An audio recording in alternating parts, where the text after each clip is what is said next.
This is TWiT. We're in our living room, Scott Wilkinson and I. I want to tell the story of this. So Hisense showed us the single laser version of this 100-inch projection TV. We actually had a review with Robert Heron. Right. And then they said, well, we've got the dual laser out. It came out at CEDIA a few weeks ago. Yeah. We'd like Scott to review it, but you don't have the room for something this big. I'm afraid I don't. I don't have a wall on which I can hang a 100-inch screen. We do, because we're in a studio. Giant studio. We have plenty of room. In fact, this is the same screen. They didn't even bother to change the screen. It's the same screen, right? Exactly. So they said, well, good. We'll bring it to TWiT. We'll fly Scott up. So they paid your way up. We want to tell people that. Yep. So that he can review this. And we thought, well, great. We'll get a review of this on the Screensavers. Now, you and Robert came in Thursday night to calibrate it. Correct. Tell me a little bit about your first reaction. Well, the first reaction was we were very impressed. It looked really good. In fact, what we typically do, Robert and I and any calibrator, we will do a measurement before we do the calibration. As it comes out of the factory. As it comes out of the factory. Not in vivid mode. Yeah, there is a vivid setting, which is obviously a showroom setting. Exactly. And that's going to sell TVs, I can tell you. Because it is. It's very bright. But all calibrators are all about accuracy. Yeah. How accurate can the TV reproduce the image as the content creator intended it? So we took measurements ahead of time, and it was surprisingly good. Even out of the box. Even out of the box. Yeah. But of course, we're inveterate tweakers, so we said we can get this a little better. So we got it a little better. And that's what we're watching now is the calibrated display. Exactly. This, I should mention, this is Planet Earth 2, the BBC amazing Planet Earth documentary. Wonderful. The first one was one of the early HD DVDs, and I got it so I could show off my Blu-ray DVD player and my HD TV. Right. I bought this for my UHD TV. Yes, exactly. So this is the show-off. I did too. Yeah. It's a great documentary. They really spent some time shooting amazing 4K HDR video. So that's what, just so you know, that's what you're seeing on here right now. Correct. Let me run through the specs on this. And first of all, let me tell you, this is their 100-inch L10E dual color laser TV from Hisense. Chinese manufacturer, new to this market. People may not know the name, but they're big in China. Huge, huge. It's one of the largest companies in China, if not the world. And they're big in other parts of the world, and they're just now trying to get into the U.S. market. Actually, they and TCL, another Chinese company, are both really being aggressive. They saw what Samsung and LG did. In the beginning, people thought that the Korean TVs were junk. Everybody wanted a Sony Japanese or a Panasonic Japanese TV. The Korean company said, no, we want to take over. They did, right? And Sony, much to the detriment of Sony and Panasonic. Yep. And now the same thing may be happening from China. May very well be happening. Yes, exactly. This is, I mean, just to my untrained eye, this is really looking good. I was a little less enamored of the single laser. It seemed a little washed out, kind of projectory to me. This looks almost as good as a direct view TV, and even in our bright studio lights. And that's where they're marketing this exactly. They want people to think of this as a TV, not as a projector. Because the projector is right in front of the screen. Right. We didn't have to set up something across the room. We didn't have to hang it from the ceiling. Right. It's what they call a short throw projector. It's 8 inches off the wall. Ultra short throw is what they call it. UST. Yeah. And it's so close that actually they have to have a special screen. You can't just project this off a normal screen. No, exactly right. Because as you know from high school physics, angle of incidence equals angle of reflection normally. So it'd be great to view up there. Exactly. But if you're looking straight on, so they had to do a special coating on this screen called a Fresnel lens, spelled F-R-E-S-N-E-L, but the S is not pronounced. It's French. It's French. So basically, it takes light coming up at he told me, at almost 80 degrees. So it's almost at a right angle to the, and then bounces it straight out to us. And it's also ambient light rejecting. So the lights that are in the studio here, that light comes in from some other angle, and it gets shunted off in a different direction, not towards the viewer. Now, if you're watching the video, Anthony's shooting this almost 180 degrees off axis. He's shooting it from the side, and I can't see any diminution of brightness or color. No. You could, and that makes this a party TV. Yes, exactly. If you had this in a big room and there were people all over the room, they'd all get roughly equal viewing. Precisely right. Precisely right. And that's one of the big selling points here is it's for game day. It's for the Academy Awards, if anybody ever still watches those. You know, for big event type things that you have in your house that have a video component to it, this is ideal. It's just great. Well, and if you wanted a home theater experience, which means a very big screen, but you didn't want to spend, you know, 10, 20, 30, well, actually you do spend 10. You spend 10 on this, yes. We're going to we get to should say this right up front. It's $10,000. Yeah. But you're not spending $50,000 for a Runco or a Christie. No, that's true. However, I will put this caveat in that even Hisense will acknowledge this is not intended for the home theater enthusiast. Oh, interesting. It's not a video file. It's not a video file because again of the black level and the dynamic range. Well, let's talk about that. We're going to run through it. It is a 4K TV. Correct. Is it truly 4K? It is, and the interesting thing is the chip, the actual DLP chip that's inside there, has 4 million mirrors on it. 4 million pixels essentially, and those mirrors can be switched so fast that each one can produce 2 different pixels. And so we actually have 8 million pixels on the screen, which is what we need for Ultra HD. That sounds like something like temporal doubling or something. It's exactly what it is. It's called temporal multiplexing. That's precisely what it's called. How funny. Those mirrors can switch in 16 microseconds. Wow. And most other imaging technologies are in the millisecond range. Their switching speeds are in the millisecond range. So this is so much faster. And so they can put 4 million pixels on the screen and then another 4 million pixels on the screen, back and forth, back and forth, back and forth, so fast that we don't see it. It just looks like 8 million pixels on the screen. Interesting. And if we look at a resolution pattern, for example, we can see individual pixels. It's that well resolved. It's that well resolved, yes. But even though it's a 4K HDR, high dynamic range, the dynamic range is a little bit limited on quite this. a bit limited compared to a flat panel. Okay, so Yes. my OLED, which is truly HDR in terms of the range of between darkest and brightest, this one you're going to lose some detail in the dark. Yes, yes. And that's why for example, we spent some time watching a few scenes from Black Panther, right, which is a great movie. One of the opening scenes is super dark. I mean, it's very low light. And, you know, there were a lot of details lost in that. And we were even in a dark room. This was after we had calibrated. It was like 11 or 12, right? And it was dark here. You know, it's not really intended or best for a true home theater experience. But for the TV in the living room, it's amazing. It's amazing. And that's probably why they say it's not a videophile TV. Correct. It is, but I have to say, and I mean, I don't know if I'm a videophile. I like good video. It looks pretty darn good. It does. I don't see that it's somehow missing. And one of the things I don't like about projectors is the blacks tend to be gray. Correct. These are black. Well, if you looked at it in the dark, in a dark room, you would in fact see that the blacks They're not quite gray. pitch black. No. But this is better than the single laser in that regard, I think. And I have to say, I'm pretty impressed. Let me run through some of the specs. Sure. Contrast ratio, they say better than 1,300 to 1. That's pretty good? We actually measured 1,500 to 1. Is that good? So that's pretty good. I mean, it's, you know. I've seen higher. Oh, sure. My OLED's Once higher. again, OLEDs are in the tens of thousands. Right. Or hundreds of thousands. Right. So I shouldn't compare this to my No, OLED. you shouldn't. Yeah. We really shouldn't.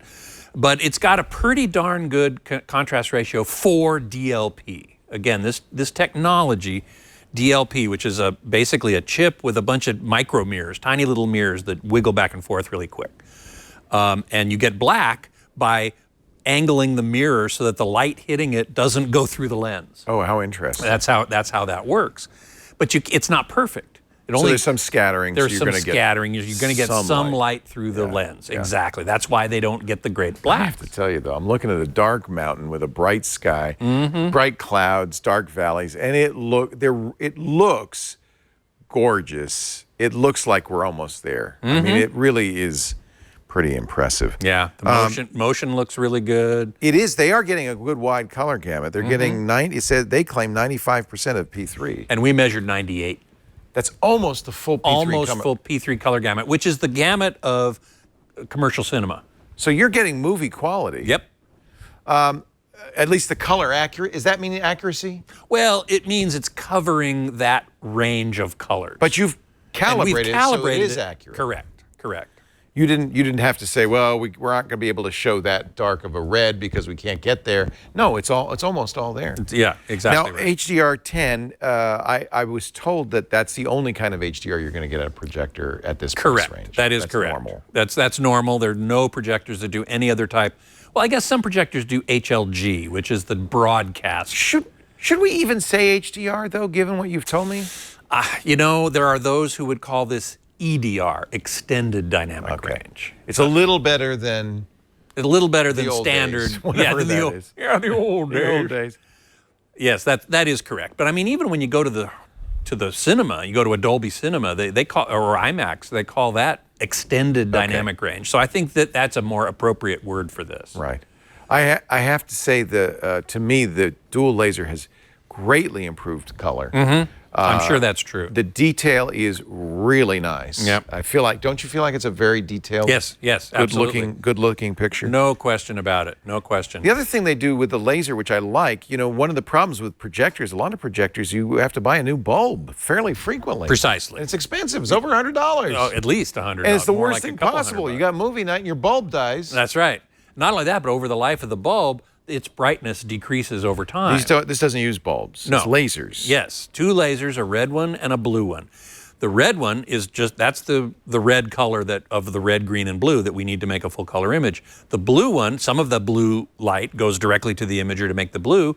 The rest of it hits on a spinning wheel that has yellow phosphor. And the yellow phosphor, you can extract green out of yellow, oddly. But that seems to be the most efficient way to do it. So that's where you get your green, and then the blue. The color looks good. Yeah, exactly. Yeah. And so the red and the blue measure outside of where they're supposed to be in their natural state. So you have to kind of rein them in a little bit. You did that. We did. You fixed it. The other advantage of lasers, 25,000 hours. Yes. And with very little fall off in brightness. So it's going to be just as bright 10 years from now as it. Again, after 25,000 hours, I think they call that half brightness, right? So, you probably can't replace the laser. No. So that's the life of the TV. Correct. Okay, that's a good thing to keep in mind, but I don't know what 25,000 hours is. Oh, man. That's a long time. Yeah, that's 10 years with a lot of use. 8 hours a day, 10 years. Okay. Yeah, so something like that. In other words, you're not going to worry about that. Right. Frame rate is 60 hertz, although they claim, what is XPR? 120 hertz XPR. Well, XPR is a technology from Texas Instruments, which makes the DLP chip. This is that temporal doubling then. Yeah, exactly. Okay. That's why they say the refresh rate is 16 milliseconds, it's 30 milliseconds XPR. Microseconds. Microseconds, rather. Yeah, not that's really fast. That's really fast. So would this be good for gaming? Yes, it should be very good for gaming. Very little latency. Well, we didn't measure lag time. You know, the signal has to go through processing and what have you, and maybe there's a game mode. I don't know. I didn't look for that. That would be a little bit more responsive. If there was a game mode, there is a game mode. Okay, so that probably bypasses a lot of the processing. We didn't measure the latency or the lag time, but certainly DLP is an ideal technology for gaming. Or action, a football game or an action movie too. That's really good. Speakers. It also comes with. It has speakers, which is kind of crazy. Yeah. But because I think anybody who spends $10,000 on a television is probably going to want to spend some money. In fact, in a second, we're going to show you one of the options, a soundbar option that might be a good choice. Or I mean, if I'm going to spend $10,000 on the TV, I might spend a few $1,000s on a good sound system to go with I would too if I was you. Yeah. However, again, on the other hand, if you're putting this in your living room or something, you probably don't want a bunch of speakers. You know, around your living room. Well, turn up the sound. Does it sound pretty good? The sound is not too bad. Let me just. It's got enough room for a fairly hefty speaker in there. I don't know if we've taken the. We might have connected it to the sound bar. Switch to a different input. Yeah, so don't worry about it. No, they've got like 14 drivers in so the it is front kind of a this sound bar, is what it is. It's kind of a sound bar, exactly right. And it comes with a wireless subwoofer. They're Harman Kardon speakers, 40 watts of hour, 60 watts, 60 watt wireless. Okay, so the sound actually is pretty good. It's not bad. It's also a smart TV, Netflix, YouTube, Prime Video, Vudu, Pandora, iHeart, Pluto TV, and so forth. It has Echo functions. It has Amazon's Echo. Yep, it does. I can talk to it. Yep. Wow. We didn't try that. We didn't. So have I enough could time say, to show try me the weather. I could say, TV turn on. In fact, we did try that a little bit The remote has a microphone. Here, you don't give it even to have me. to say. You don't even have to say the A word. You don't. You just press the No, button. just press the button. Show me the weather. Oh yeah, there's the Echo logo. And now I'm there's going the to, weather. unfortunately, my planet Earth is going to go away, and I'm going to get the weather. Hey, it's a nice day out there. Yeah, it really Get some is. time outside. It's going to be 85 degrees on Monday. Holy camole. Wow, I'm very impressed. Pre-ordering begins November 1st, retail December 1st. You might want to look at this before you buy. I have a feeling, though, if you do, you will say, I know my reaction, and my wife's reaction was, when can I take this home? Yep. They It'll have go great in your living room. The 100-inch is $9,999 for the dual laser. Yep. As a result, they're reducing the price by $1,000 of the single laser, the one that we you had here before. earlier. Yeah. Yep. Mm-hmm. And there is get ready for this, a 120-inch version. Now that's measured diagonally. Yes, correct. So I don't know how much bigger that would be, but it, maybe 20% bigger. Yeah. And that is $13,000. So it's 30% more expensive. Now, we should also point out that they have an 88-inch version as well for $3,800. Oh, that's not bad. So 88 inches isn't a whole lot smaller than this. That's a big screen. That's a pretty big That's a pretty good choice. Wow, I am actually blown away by this. Having seen the first one. Yep.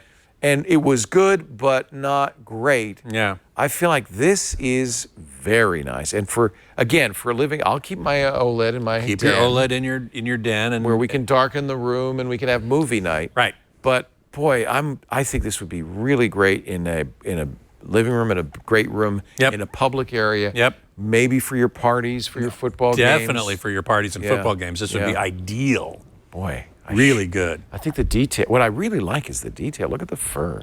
Yeah. I really feel like the detail is very, very good on this. And again, this is the true UHD, even though you're temporally multiplexing and switching the pixels back and forth, it's better than other projectors that take a 1080p imager and switch those pixels back and forth more slowly. Right.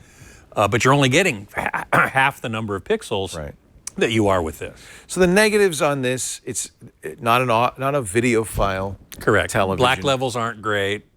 But the color accuracy is very Color high. accuracy is fine. Detail seems Very good. Very good. What any other negatives that you and Robert saw when you were calibrating this? No, just the main one is there's black levels. Black levels. That's the main thing for me. Yeah. Now we did discover. And price. You got to have 10 grand. Yeah, exactly. We did discover a couple of issues in the calibration procedure, which they're going to fix with firmware. Oh, okay. Very easy. Yeah. You do also, and by the way, I should mention, the $10,000 includes professional installation because the screen needs to be hung properly at exactly square. Right. You know, it's got to be level. It's gotta be level. For obvious reasons. Mm-hmm. And there is a calibration in order to get the ultra short throw projector to work properly without too much adjustment for pinholing and so forth. They've got to really position it just so, and so the professional will come in and do that. I don't think he calibrates it, but he does install it and sets it up. Correct. That's exactly right. And right. as you said, the cinema mode you said was pretty close. Yeah, it was surprisingly good. I mean, I've seen TVs out of the box that were like, oh man, that's just awful. Even in their movie mode, right, which you can pick a picture mode, and Vivid is one of those modes, and you're very impressed by that. Everybody is. Yeah. But it's not accurate.